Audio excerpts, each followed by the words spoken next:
Hey guys, welcome back to the AR YouTube channel. और कल दोपहर अहमदाबाद में कुछ ऐसा हुआ जिसे देखकर पूरे देश में मातम छा गया। एयर इंडिया का विमान उड़ान भरते ही क्रैश हो गया।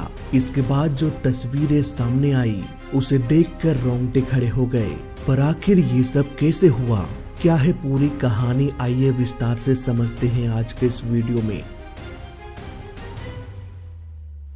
12 जून 2025 अहमदाबाद, गुजरात, इंडिया। यहाँ एक इंटरनेशनल एयरपोर्ट है, सरदार वल्लभ भाई पटेल इंटरनेशनल एयरपोर्ट। इस एयरपोर्ट में एक सिंगल रनवे है जिसकी लंबाई 3505 मीटर यानी कि 11,499 फीट लंबा है। एयर इंडिया फ्लाइट 171 का ये विमान इसी रनवे से उड़ान भरने वाला था। समय 1 बजे फ्लाइट 171 में 230 यात्री सवार होने लगे। इन यात्रियों में से गुजरात स्टेट के फॉर्मर चीफ मिनिस्टर भी थे। इन 230 पैसेंजर्स में से 11 बच्चे थे और 2 बच्चा इतना छोटा था कि उनकी उम्र 1 साल से भी कम रही होगी। धीरे धीरे सारे पैसेंजर्स प्लेन में सवार हो गए। इन पैसेंजर्स के अलावा 2 पायलट और 10 क्रू मेंबर्स थे। इस प्लेन को कैप्टन सुमित सबरवाल और फर्स्ट ऑफिसर क्लाइव कुंदर उड़ाने वाले थे। इट मींस प्लेन में कुल 242 लोग सवार हो गए। चिलचिलाती धूप, करीब 35 से 40 degree Celsius. Ground staff passengers के लगेज को कार्गो होल्ड में डाल रहे थे। सारे इंस्पेक्शन के बाद ATC ने प्लेन को रनवे 23 से टेक ऑफ करने का परमिशन दे दिया। अब धीरे धीरे प्लेन को पुशबैक किया गया। इसके बाद ये रनवे की ओर निकल गया।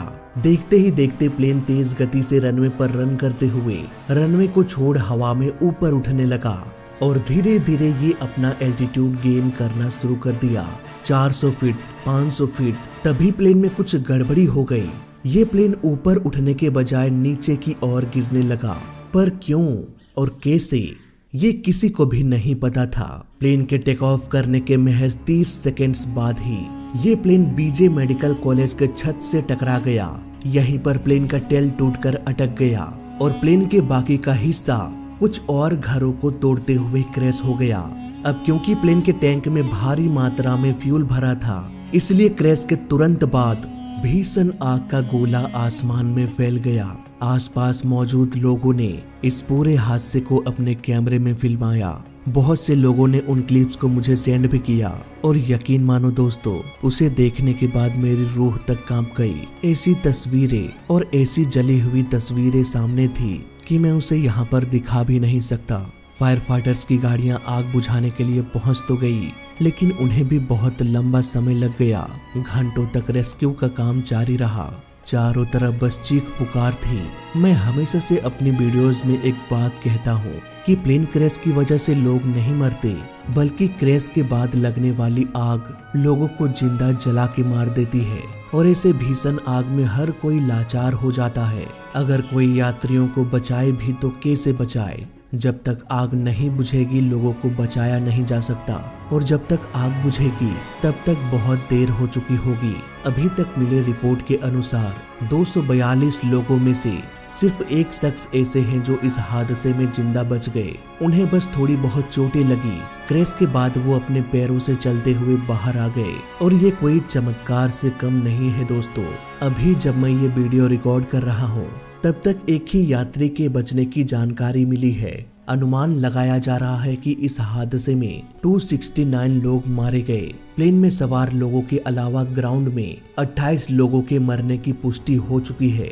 ये एयर इंडिया बोइंग 787 का पहला ऐसा हादसा है जिसमें पूरा का पूरा प्लेन तबाह हो गया। हम प्रे करते हैं कि हादसे में मारे गए सभी लोगों की आत्मा को शांति मिले। बात करें ग्राउंड में डैमेज की, तो प्लेन एक मेडिकल कॉलेज के हॉस्टल के बिल्डिंग से टकराया और इसने कैंपस के अलग अलग बिल्डिंग्स को नुकसान पहुंचाया।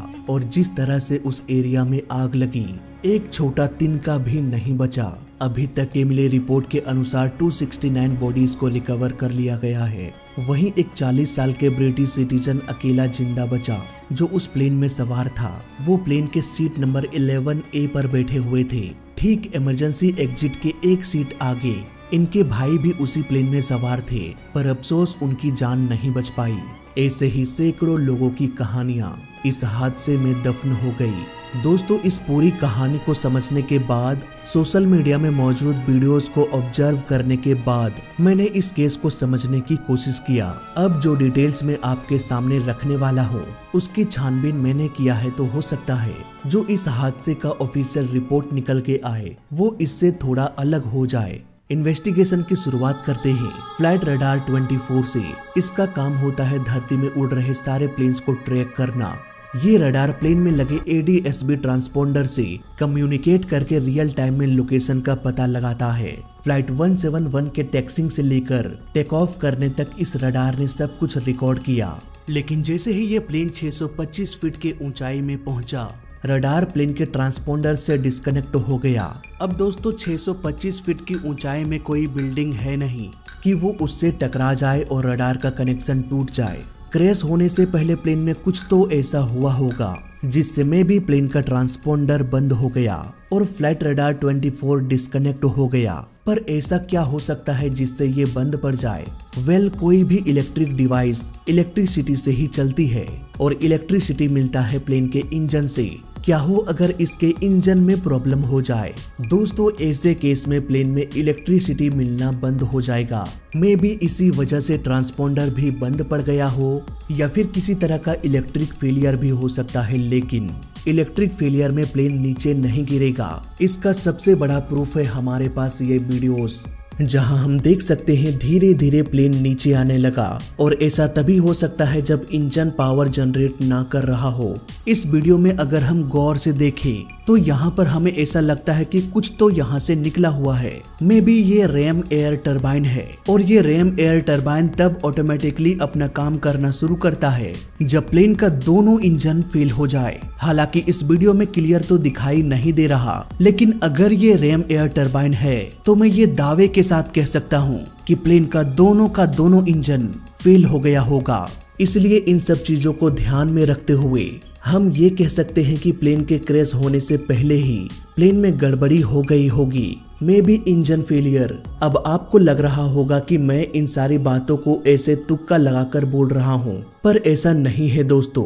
हमें इसका सबसे बड़ा प्रूफ मिला हादसे के कुछ घंटे बाद, जब ATC ने कहा कि फ्लाइट 171 ने मेडे कॉल किया।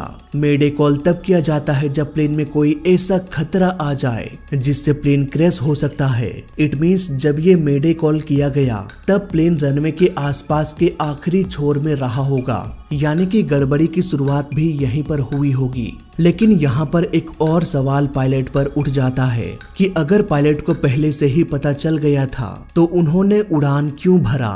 क्यों उन्होंने ब्रेक लगाकर प्लेन को नहीं रोका? इसे समझने के लिए हमें प्लेन के स्पीड के बारे में भी थोड़ा समझना पड़ेगा। एक प्लेन को टेक ऑफ करने से पहले 3 तरह के स्पीड से होकर गुजरना पड़ता है, V1, VR और V2। V1 स्पीड में जब प्लेन रनवे पर रन कर रहा हो तब पायलट के लिए वो आखिरी पल होता है जब उन्हें डिसाइड करना होता है कि प्लेन को रोका जाए या फिर टेक ऑफ करा दिया जाए। इस स्पीड में अगर कोई इमरजेंसी आ जाए तो पायलट ब्रेक लगाकर प्लेन को रोक सकते हैं, लेकिन इस स्पीड को पार कर देने के बाद प्लेन VR स्पीड पर पहुंच जाता है। इतने स्पीड में प्लेन का नोज रनवे को छोड़कर ऊपर उठने के लिए संघर्ष करने लगता है, लेकिन जब प्लेन VR स्पीड को भी पार कर देता है तब वो V2 स्पीड पर पहुंच जाता है। ये प्लेन का वो स्पीड होता है जब प्लेन सेफ मोड में चला जाता है। इस एल्टीट्यूड में अगर कोई इमरजेंसी हो जाए, मान लो प्लेन का एक इंजन फेल हो जाए, तब भी प्लेन V2 स्पीड में एक इंजन के सहारे उड़ान भर सकता है, कोई भी दिक्कत नहीं आने वाली। अब तीनों को समझने के बाद हम फोकस करते हैं प्लेन के VR स्पीड में। जब प्लेन रनवे पर कुछ दूर रन करके ठीक हवा में ऊपर उठने वाला होता है, ये एक ऐसा कंडीशन होता है VR स्पीड में कोई भी इमरजेंसी हो जाए, मान लो एक इंजन फेल हो जाए, तो पायलट ब्रेक नहीं लगा पाएगा क्योंकि प्लेन का स्पीड इतना अधिक होगा कि वो रुक नहीं पाएगा। और यहाँ पर पायलट प्लेन को ऊपर भी नहीं उड़ा पाएंगे, क्योंकि प्लेन का स्पीड भले ही V1 स्पीड से अधिक है, लेकिन ये स्पीड भी उतना नहीं है कि एक इंजन के सहारे प्लेन उड़ सके। दोनों ही केस में प्लेन क्रैश हो जाएगा। इसलिए टेक ऑफ के दौरान प्लेन में सबसे बड़ा खतरा तब होता है जब प्लेन VR स्पीड में हो। न तो पायलट ब्रेक लगा पाएगा और न ही वो प्लेन को ऊपर उठा पाएंगे in case of one engine failure. अगर हम एयर इंडिया फ्लाइट 171 के पूरे केस को समझे तब हमें ये समझ में आ जाएगा कि अगर एयर इंडिया में इंजन फेल हुआ होगा तो वो इंजन फेलियर उसी वक्त हुआ होगा जब प्लेन VR स्पीड में हो, यानी कि रनवे के लगभग आखिरी छोर में, और ठीक उसी वक्त पायलट ने मेडे कॉल भी किया था। It means plane VR speed में रहा होगा, एक इंजन में प्रॉब्लम हुई और फिर ये प्लेन ना तो टेक ऑफ कर पाया और ना ही पायलट ने ब्रेक लगा पाया। इवन यही वो समय था जब ADS-B रडार बंद हुआ। इस हादसे की पूरी कहानी मेरे इस थ्योरी पर फिट बैठ रही है। इसके अलावा गर्मी का भी मौसम था। एयरपोर्ट में लगभग 35 से 40 डिग्री सेल्सियस तापमान रहा होगा। इतने देर तक प्लेन धूप में खड़ा रहने से प्लेन के टैंक का फ्यूल का टेम्परेचर भी काफी बढ़ गया होगा। शायद इसीलिए आग लगने में जरा सी भी देरी नहीं हुई। इसके अलावा इन वीडियोज में हमें कुछ और डिटेल्स भी नजर आता है और इन डिटेल्स की पुष्टि इन्वेस्टिगेशन के बाद ही हो सकती है। जैसे कि टेक ऑफ के दौरान अगर हम प्लेन के विंग्स में गौर करें तो यहाँ पर ऐसा लगता है जैसे प्लेन का फ्लैप्स 0 पर सेट हो। फ्लैप नॉर्मली 1 या 2 पर सेट होता है। अहमदाबाद में रनवे की लंबाई 11,000 फीट से भी अधिक थी। इट मीन्स रनवे की लंबाई काफी था बोइंग 787 जैसे प्लेन्स को उड़ान भरने के लिए। इतने लंबे रनवे पर कम फ्लैप्स के साथ उड़ान भरा जा सकता है, लेकिन ये जो वीडियो इंटरनेट पर वायरल हो रहा है इसे किसी मॉनिटर के स्क्रीन से रिकॉर्ड किया गया है, इसलिए प्लेन का फ्लैप्स ठीक से दिखाई नहीं दे रहा है। हो सकता है प्लेन का फ्लैप मिनिमम पर हो ना कि 0 पर, या फिर ये भी हो सकता है कि फ्लैप 0 पर हो। लेकिन टेक ऑफ के दौरान अगर फ्लैप 0 पर हो तो कॉकपिट में एक अलार्म बजने लगता है। इसलिए मुझे नहीं लगता है कि पायलट ने 0 फ्लैप पर टेक ऑफ किया होगा। एक शॉकिंग डिटेल हम देख सकते हैं प्लेन के लैंडिंग गियर में। प्लेन में लगातार ड्रैग बढ़ रहा था। प्लेन का स्पीड लगातार कम हो रहा था। ऐसे में पायलट ने लैंडिंग गियर को नीचे ही छोड़ दिया। हालांकि इसे ऊपर कर देने से भी ऐसा नहीं होता कि प्लेन बच जाता। मे भी ऐसे केस में पायलट्स पैनिक हो गए हो। दुनिया जमाने के अलार्म्स को सुनते हुए पायलट का ध्यान लैंडिंग गियर पर ना गया हो। अब देखना यह है कि अगर इंजन में प्रॉब्लम हुई थी तो क्यों हुआ, कैसे हुआ। हालांकि आई विटनेस का कहना है कि टेक ऑफ के दौरान मल्टीपल एक्सप्लोजन की आवाज सुनाई दिया और इसी दौरान इंजन में धुएं को भी नोटिस किया गया। मे बी ये बर्ड स्ट्राइक भी हो सकती है या फिर इंजन में कोई टेक्निकल खराबी। तो दोस्तों उम्मीद है पूरा हादसा आपको समझ में आ गया होगा।